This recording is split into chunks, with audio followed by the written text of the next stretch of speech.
Sans aucun doute, le vendredi soir, tente de régler vos problèmes. On vous doit de l'argent, vous n'arrivez pas à le récupérer. Notez ce numéro, 0826 107 109, 0826 107 109, 7 jours sur 7. Vous pouvez nous appeler.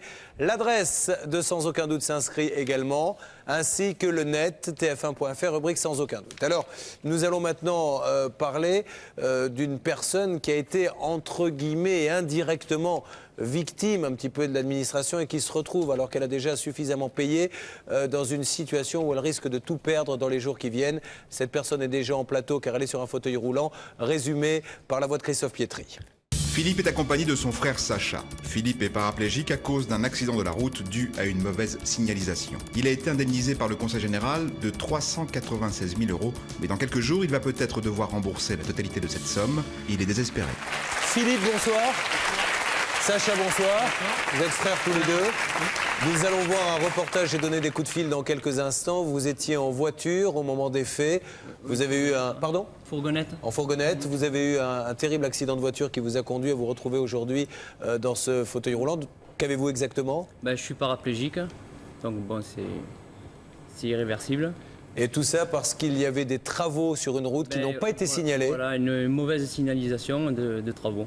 Et donc, ce qui a conduit à l'accident. Donc, travaux non signalés égale accident, égale aujourd'hui handicap. Qu'a fait le Conseil régional ou général pour vous? Que s'est-il passé depuis? Il y a malheureusement eu des retournements de situation qui font qu'aujourd'hui, vous risquez gros puisque... Je suis convoqué au tribunal mercredi. Voilà, pour rendre tout l'argent... Voilà. Que l'on vous a donné suite à votre préjudice. Voilà. Ça veut dire quoi? Ça veut dire que vous devez vendre votre maison? Vendre la maison, puisque bon, l'argent a été investi entièrement dans la maison. Bon, après, c'est sûr, il y a eu les frais d'avocat qui s'élèvent à 10% de la somme que j'ai reçue. Après, bon, j'ai acheté une voiture que j'ai fait aménager à mon handicap et tout. Grosso modo, l'argent, il est passé dans tout ça. Mais si vous devez le rendre, vous ne l'avez pas? Ah non, il faut que je vende la maison. Ouais. Alors voilà, ça fait quand même beaucoup pour un homme qui a eu un accident de voiture parce que des travaux n'étaient pas signalés et qui aujourd'hui risque une deuxième fois tout perdre. Que s'est-il passé exactement? Voici le reportage et nous donnerons des coups de fil et des conseils ensuite. Regardez bien. L'histoire de Philippe Balabio débute ici, dans le petit village de Tanneron, à la limite du Var et des Alpes-Maritimes. Nous sommes le 19 avril 1991. Ce matin-là, Philippe prend la route dans son estafette. Donc quand j'ai pris le chemin, je suis allé sur la route pour aller à Pégoma. Et puis bon, le panneau, lui, il était sur la place. Donc déjà, je ne pouvais pas le voir. Ce que le jeune homme ne voit pas, c'est ce panneau placé à la sortie du village. Car Philippe habite un hameau situé en contrebas. Lorsqu'il rejoint la route départementale comme ce véhicule, il ne voit donc pas que d'importants travaux sont en cours quelques centaines de mètres plus bas. Il s'engage alors dans cette descente très sinueuse. La route est étroite. Il ne sait pas qu'une importante couche de gravier va le surprendre à la sortie d'un virage. Sacha, le frère de Philippe, est revenu sur les lieux de l'accident. C'est là qu'il a été surpris par une épaisse couche de gravier et qu'il a dérapé. J'ai vu le gravier, mais j'étais déjà dessus. Et puis le camion, il a glissé, et puis impossible de le rattraper. À l'époque, il n'y avait pas la barrière, donc par ici, il a dérapé. L'estafette de Philippe Balabio est incontrôlable. Elle file tout droit vers le ravin et puis, c'est le drame, le véhicule bascule. Après plusieurs tonneaux, il s'arrêtera une centaine de mètres en contrebas sur une autre petite route. L'estafette, complètement déformée, atteste de la violence de l'accident. Ce jour-là, Pierre Garcia, le boulanger du village, est l'un des premiers témoins de l'accident. Pompier volontaire, il donnera les premiers soins. Philippe était en état d'inconscience et de détresse respiratoire vu le choc et les nombres de tonneaux qu'il avait fait. Il ne bougeait pratiquement plus. À l'évidence, les personnes qui étaient là m'ont dit il n'y a plus rien à faire. Philippe était inconscient, il était vraiment au plus bas. Après plusieurs jours de coma, Philippe Balabio va enfin se réveiller. Il a la vie sauve. Mais les médecins vont devoir lui annoncer une terrible nouvelle. Ils m'ont pas dit de suite que je pouvais plus marcher. Ils m'ont dit pour le moment vous allez plus pouvoir remarcher parce que bon, vous avez eu une fracture à la colonne vertébrale, la moelle épinière elle a été esquintée. Mais bon, il y en a qui récupèrent au bout de 3 mois. Puis bon, moi, j'ai jamais récupéré. Philippe Balabio devra se faire une raison. Après plusieurs mois passés à l'hôpital, il sait qu'il restera pour toujours cloué dans son fauteuil. Le jeune homme a 22 ans. Il décide alors de réagir et porte plainte contre le département du Var, estimant que l'accident a été provoqué par la présence de gravillons non signalés. En 1992 et 1993, le tribunal administratif de Nice lui donne raison à 2 reprises. La justice condamne même le département du Var. L'administration est tenue responsable de ne pas avoir signalé les travaux de façon efficace. Elle doit verser 2 600 000 francs, 396 000 euros à Philippe Balabio. Dès que j'ai reçu le chèque, j'ai dit avec ça, je vais m'acheter une maison et l'adapter à mon handicap. Philippe Balabio achète alors cette maison dans la commune de Calian. Il veut devenir autonome et espère se consoler un peu de son handicap. Il pense être dans son bon droit et réalise même d'importants travaux. Rampe d'accès, aménagement de la salle de bain, démolition de marches. Il espère couler enfin des jours plus paisibles. J'ai tout aménagé parce que c'était inaccessible. Il y avait des tas de pierres, fallait voir, c'était un terrain en friche. Donc j'ai tout aménagé la maison pour accéder partout. Le Varois n'imagine pas à cet instant que sa vie peut basculer une seconde fois. D'autant que le président du Conseil général du Var, Maurice Arex, vient à l'époque de faire une déclaration à la presse. Je ne ferai pas appel parce que cet handicapé mérite d'être aidé. Je suis navré pour lui. Pourtant, 1 an plus tard, l'assureur du département va bien faire appel. Juillet 1994, la Cour d'appel de Lyon annule la décision du tribunal de Nice. En clair, le département n'est plus responsable de l'accident de Philippe Balabio. Le premier avocat que j'ai pris, qui m'a envoyé un courrier avec un chèque, il m'a dit on a gagné l'affaire, vous avez le chèque, j'ai enlevé mes honoraires, mais il m'a pas dit il faut garder les sous. Parce qu'ils vont faire appel, ils vont ci ou là. Il m'a rien dit du tout. Moi, il m'a uniquement envoyé le chèque, moins ses honoraires. Et aujourd'hui, l'argent qui lui a été attribué par décision de justice doit être intégralement remboursé. Après la douleur de l'accident, Philippe vit cette injustice comme une double peine. Si au tribunal ils disent il faut que vous rendiez la somme, je suis dehors, carrément. Et même avant dans la maison, je n'arriverai pas à la somme. J'ai commis aucune faute, je vois pas pourquoi. De toute façon, ils étaient condamnés.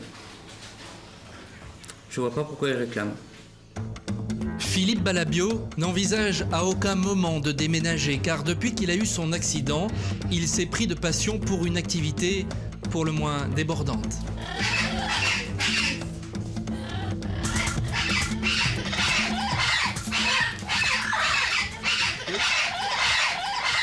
Quand j'ai eu l'accident, je suis resté à l'hôpital. Après, je suis rentré chez mes parents. Puis ils ont vu que je déprimais. Même les médicaments et tout, je déprimais. Ils m'ont acheté des oiseaux. Et petit à petit, j'ai repris le dessus avec les oiseaux. J'en ai pris toujours un peu plus, et puis voilà. Et donc maintenant, j'ai une belle collection. Plus de 50 perroquets, des canaris. Aujourd'hui, le Varois vit pour ses oiseaux. Un moyen aussi d'oublier un peu les douleurs qui le travaillent à longueur de journée. Je suis dans le feu du matin au soir, je brûle comme si j'étais dans un fourneau. Ça, les gens ne peuvent pas le savoir. Alors quand je vais aux oiseaux, c'est pas que je souffre plus, mais je pense à autre chose. Pour vous, si on vous prend aussi les oiseaux, ça veut dire quoi? Ils ont qu'à me tuer carrément, c'est terminé, honnêtement. Parce que je vis qu'avec ça, je me lève le matin, je descends en bas et puis ma journée se passe en bas avec les oiseaux. Dans le petit village de Calian, le cas de Philippe Balabio mobilise toute la population. Des pétitions circulent même chez les commerçants. Des centaines de signatures pour le soutenir moralement. Pour témoigner aussi de l'incompréhension. Les gens, quand disons que je leur explique le cas de mon époux, ne comprennent pas, sont horrifiés et ils estiment qu'on doit être solidaires tous les uns des autres et s'entraider. Dans les prochains jours, Philippe Balabio devrait être une nouvelle fois convoqué par la justice. On lui réclame la totalité des sommes versées il y a 12 ans, près de 400 000 euros, ainsi que les intérêts. Et Philippe ne peut pas payer. Ses amis, sa famille, tout le monde aujourd'hui est prêt à le soutenir jusqu'au bout. On ne peut pas aujourd'hui réclamer ce qui a été donné il y a 10 ans avant. Ça nous paraît inconcevable. L'accident était inévitable. Alors maintenant, réclamer de l'argent 10, 12 ans après, c'est une honte. Voilà, tout simplement. C'est une honte. Philippe, sans ses animaux, ne vivra pas. C'est clair, il est prêt à faire n'importe quoi. Ben, moi, s'ils m'enlèvent du fauteuil, je leur donne tout ce qu'ils veulent. Le reportage de Lucas Yanni de la rédaction de Sans aucun doute. Alors, il y a quand même des choses qui doivent servir à tous ceux qui regardent cette émission. Quand vous gagnez un procès, demandez bien à votre avocat si vous pouvez utiliser cette somme ou s'il y a un risque d'appel. Car s'il y a risque d'appel, il ne faut pas la dépenser parce que vous pouvez tout perdre. On peut tout gagner lors d'un procès, la loi est ainsi faite, et tout reperdre quelques années plus tard. Donc ça serve de leçon vraiment à tout le monde. Mais ce qui est fou peut-être, c'est le délai entre les deux.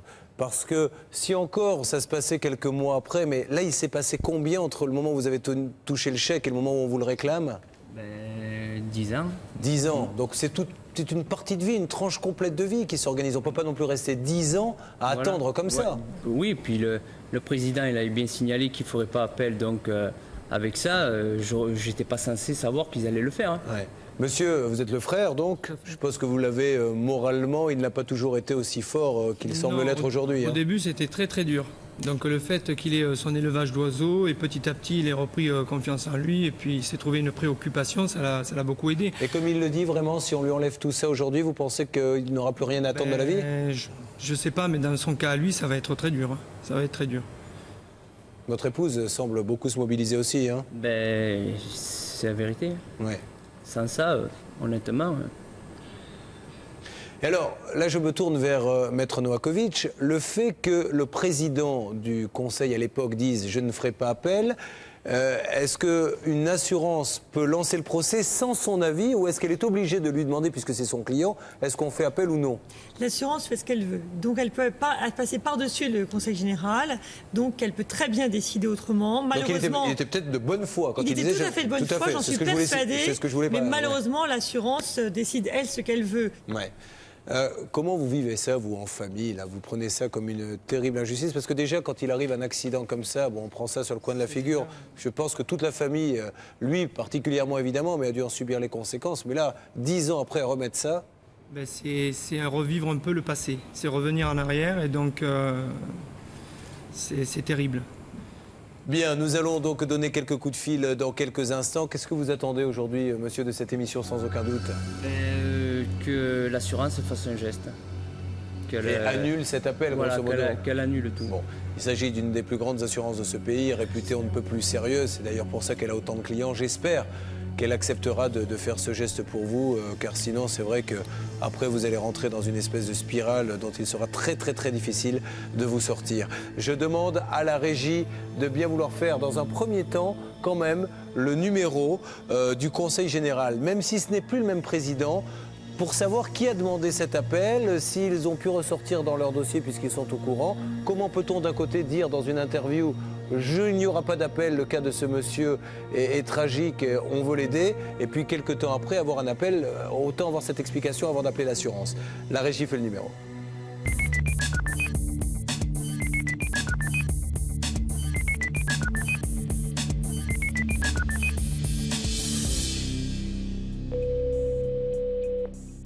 Bonjour. Oui, bonjour madame. Pourrais-je avoir s'il vous plaît quelqu'un à la communication?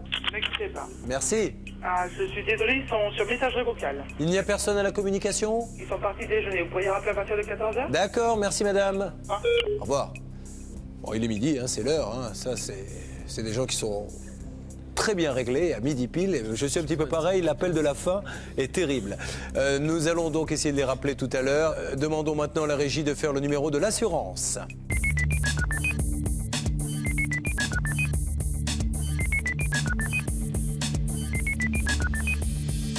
Nous demandons à parler au directeur de la communication de l'assurance. Il connaît très bien ce dossier. Allô? Oui, bonjour. Bonjour. Vous êtes monsieur le directeur de la communication? Oui. Bonjour monsieur, Julien Courbet à l'appareil. Alors monsieur, je vous appelle dans le cadre d'une affaire que vous connaissez peut-être concernant un jeune homme qui était en voiture, mal signalé, des travaux le conduisent à avoir un terrible accident, il est handicapé, le conseil général reconnaît son erreur, donc le tribunal condamne le conseil général à payer, etc. Et 10 ans plus tard, il y a un appel de l'assurance qui fait qu'aujourd'hui, le malheureux doit tout rembourser 10 ans après avec des intérêts en plus. Bon, il est dans un fauteuil roulant, il est un petit peu affolé à l'idée de devoir sortir cette somme qu'il n'a pas.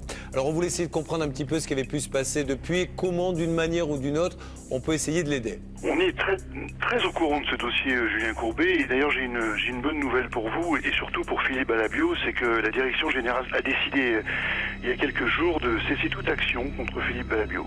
Ah bien écoutez, bravo monsieur. Là je vous félicite pour votre professionnalisme et pour ce geste. Écoutez, je vais vous donner, si vous me le permettez monsieur, la parole parce que bon, il était un petit peu inquiet. Donc voilà, ce monsieur vient de faire preuve d'un geste qui va à l'encontre d'une décision de justice. Monsieur, je le précise bien, c'est uniquement à titre commercial que vous le faites et parce que je suppose que vous avez été sensibilisé à ce dossier. Hein. Ça, je veux que les choses soient très claires. Je crois que notre métier, c'est aussi de tenir compte de certaines situations particulières et de ne pas rajouter des difficultés à la vie de Philippe Alabio, qui est, c'est vrai, très difficile depuis une dizaine d'années maintenant. Et c'est aussi pour ça que vous êtes l'un des plus grands groupes d'assurance, certainement parce que vous menez cette politique. Monsieur, allez-y. Je les remercie et puis je vais revivre quoi. Eh bien, tant mieux. Voilà, et merci. Merci monsieur. Hein. Merci. Au revoir.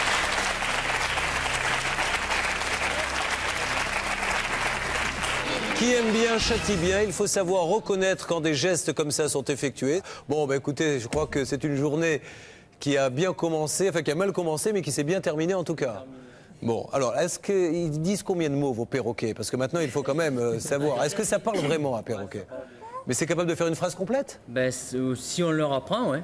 Mais alors, qu'est-ce que vous arrivez à leur faire dire? Ben, ils disent bonjour, salut, comment tu vas? Alors ça m'intéresse, car mes avocats ne le disent même pas quand ils arrivent le matin. Donc si vous pouviez les mettre dans cette grande cage, je vais vous les donner. Hein, quelques graines suffiront chaque jour, de manière à ce qu'ils disent bonjour, comment ça va chaque jour. Bon, je suis ravi pour vous deux, vous êtes contents également? Tout à fait. Eh bien, la maison va rester en place, les oiseaux aussi, et la vie continue, vous allez pouvoir vous éclater avec eux. Ouais. Ben, je vous merci à tous les deux, restez en place quelques instants.